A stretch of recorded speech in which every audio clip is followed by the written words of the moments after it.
Hey, book community. Well, today I wanted to come and do this video about books or book series that I kind of DNF'd. Now, DNF is a word that, or a phrase, do not finish, did not finish, but it doesn't always mean the same thing, because you don't always DNF for the same reasons, and you don't always DNF with the same intentions. Sometimes when I DNF a book or I DNF a series, I DNF just because I'm not feeling it at that moment. I don't necessarily want to stop and never come back to it. I may have full intentions, as a couple of these you'll see. I have full intentions of coming back to it. It just took a little while. Sometimes I DNF a series and it is a true DNF. I have no intentions of coming back to it. I DNF'd a couple last year. I don't DNF a lot of books. I don't DNF a lot of series, but I do that sometimes, just depending on how I feel about that particular book or that particular series, obviously. So some of these are books that I intended to not return to, and now I'm thinking about returning to. Some of these books are books that I absolutely intended to return to, and now I feel like it's a good time to do that. One of these books is a book that I want to kind of give you an opportunity to convince me to return to. I didn't love the book. There were interesting things about the book. There were fun things about the book. But I want to give it another chance, but I want to hear some reasons why I should give it another chance. So we'll get to that. So I want to go through some of the books. It's not these. I didn't DNF either one of those. The first book here is a very, very popular right now on BookTok, for one thing, I think, and other social media sites. It is the Sun Eater series. Now, this is one that I stopped reading that I did plan on coming back to someday. I just wasn't sure when. So I read the first book, Empire of Silence, and I really enjoyed it. I honestly have no complaints. I've heard some people say maybe it was a little too bloated in some areas. Maybe. Really, it wasn't for me. I enjoyed it. I like thick books. Of course, I can find some books sometimes that does seem a little to drag a little bit, though I didn't feel that way about Empire of Silence. I really enjoyed the philosophical nature of Empire of Silence and all things considered. And I was excited to get to Howling Dark.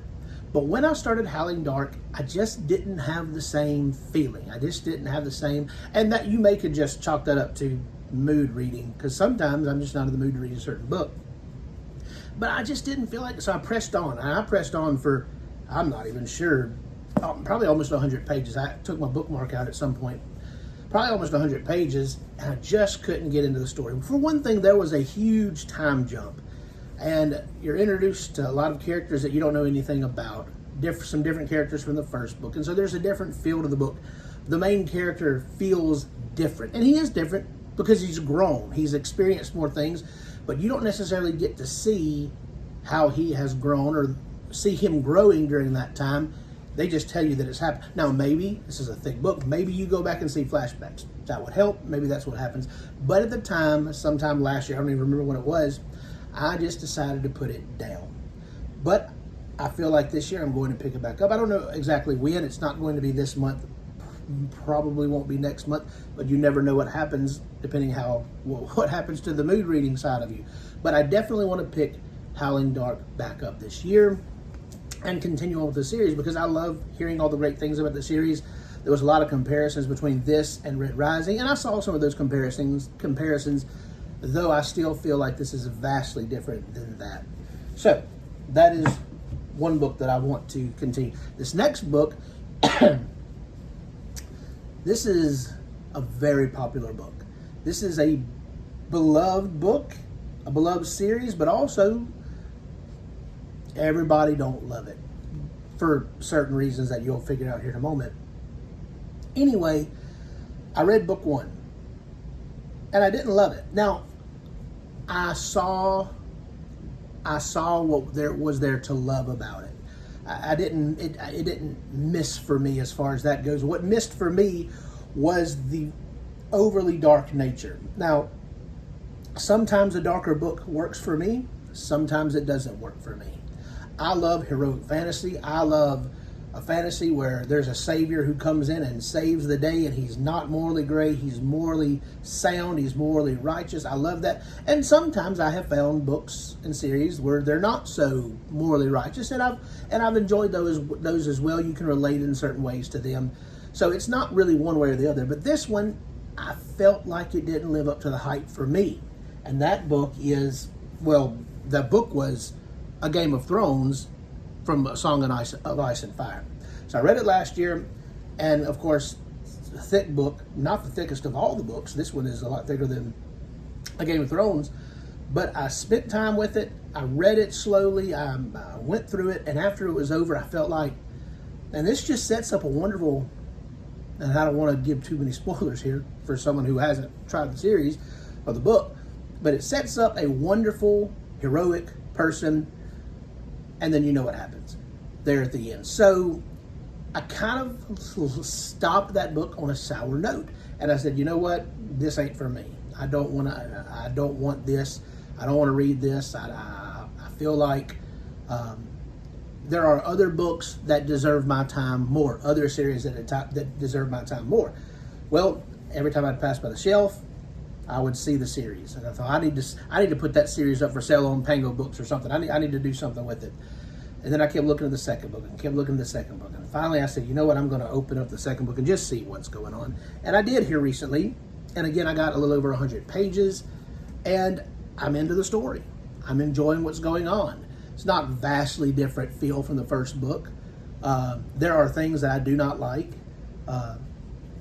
I don't think so much in this book so far as certain types of abuse, essay, and things like that obviously people know happens in this series, haven't arrived to anything like that so far, which that also contributed to me having a bad feeling about the book.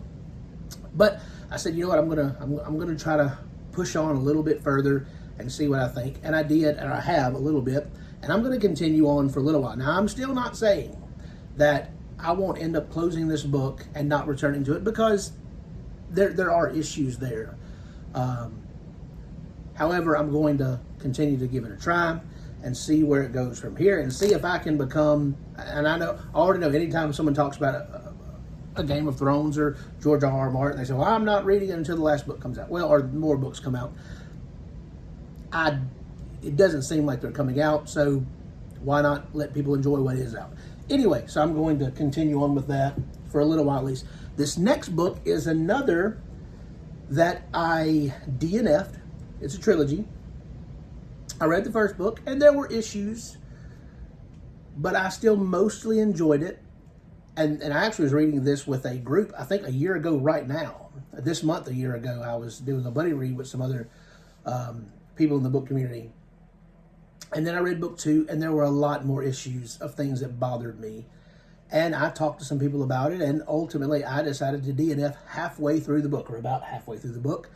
And I was committed to that. I felt like I was committed to that DNF. However, this year, there's been some things going on with the author in the past year. You felt bad for him, you're concerned for him. And that got me to thinking about the series and about the good qualities of the series. And so I thought, well, maybe I should return to it. And so this is another one that I'm putting back on my maybe.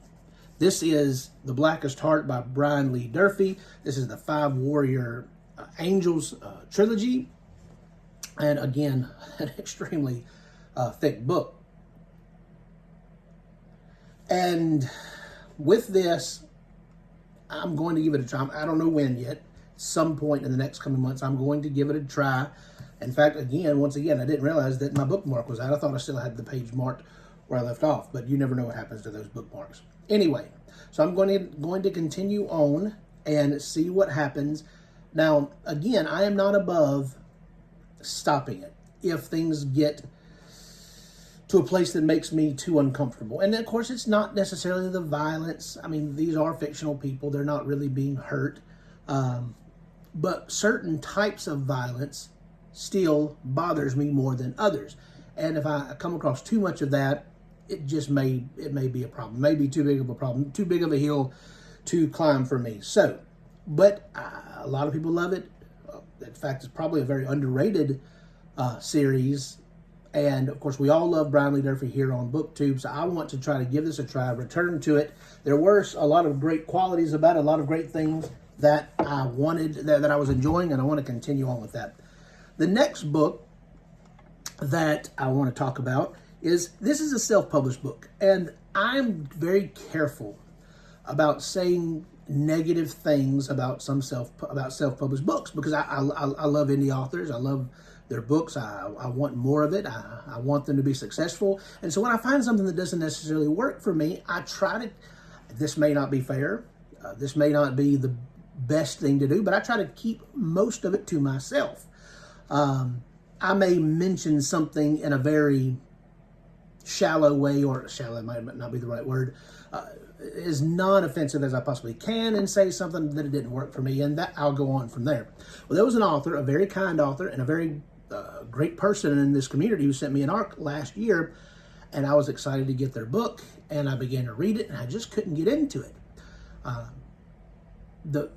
didn't get very far at all, probably just 50, 60 pages at the most, and I ended up speaking to the author a little bit, and I said, well, here's my issue. It feels like a fairy tale.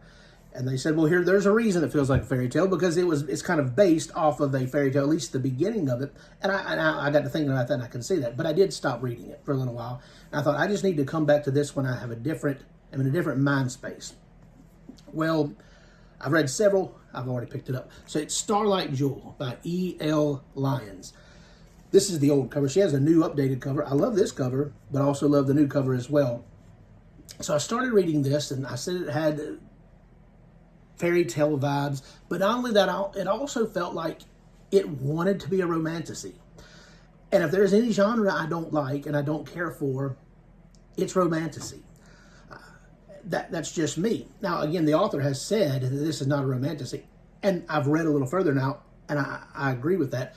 At first, it felt like a romantasy. And so when a reader comes into a book and you get vibes of maybe a certain genre you don't like, you begin to think, was this book for me? And that's what I did. But I don't think I gave it a fair enough shake. I don't think I read long enough. So I picked it up yesterday. I picked it back up again. It was like page 55 or 60, and I began to read. Well, today I'm on page 136, and I'm loving it. There's kind of a mood change. There's kind of a shift in the book, around 20% into the book, and it's just there. There's a shift. There's a change. And I've enjoyed the change. Looking back on what led up to this, I can see what the author was doing. There was nothing wrong with it. It just, you have to build up to something, and I needed to give it a little more time. So this is a book that I DNF'd last year. I was a soft DNF. I always intended to come back to it, but I did DNF it, and I've come back to it, and I am enjoying it. Now I'm 30% through the book, and roughly 30% through the book, and I am enjoying this. In fact, if you would like to pick this up, you need to, because it is a good book. This last book, however, is a book that I DNF'd. Well, this book I DNF'd. It's a 5-book series, I think. And it's one that it was a hard DNF for me, because I did not enjoy the book. But there's reasons I didn't enjoy the book. I have not found much, there's a word for the genre. It's not, maybe steampunk. It may be steampunk. I have not found much of that I've been able to get into and enjoy as much as other types of fantasy. And this felt like steampunk. I feel like that's the right term for the genre. Also, it was weird. And that's not my word. That's not just my word. I've listened to other people and talked with other people about it, and that's a word that a lot of people use. Even if they love it, there's still a lot of weird things about this. Sometimes weird works for me. It worked for me with The Dark Tower with Stephen King. It wasn't working for me quite with this. And so I finished the book, but I said, you know what? I'm not going to return to the series. I read it very early last year. But here lately, I've heard people talking about it again and how things get better here and there, and it's piqued my interest. It's piqued my interest enough to include it in this video, and it is Sinless of Sins was the book that I completed and then decided not to go any further by Josiah Bancroft. And this is the Books of Babel, from the Books of Babel series. I think there's 4 other books in this series. Some people love the way, I've heard a lot of people say, well, they love 2, 3, and 4, but then book 5 kind of goes down for them, or they love book 5. And it's kind of gotten me interested in wanting to move on to book 2. But I want to ask you, if you're a fan. Now, I'm not, if you hate the series and if you've never read it and have no interest in reading it, or if you have tried the series and you DNF'd the series, this question is not for that type of person. If you love this book, if you love this series, and I want to know why one should continue, even if they may, and I understand, I hear this all the time, well, if you don't like it, don't read it. You don't have to, don't force yourself to read it. I get that. I know that I don't have to force myself to read a book or a series. I get that.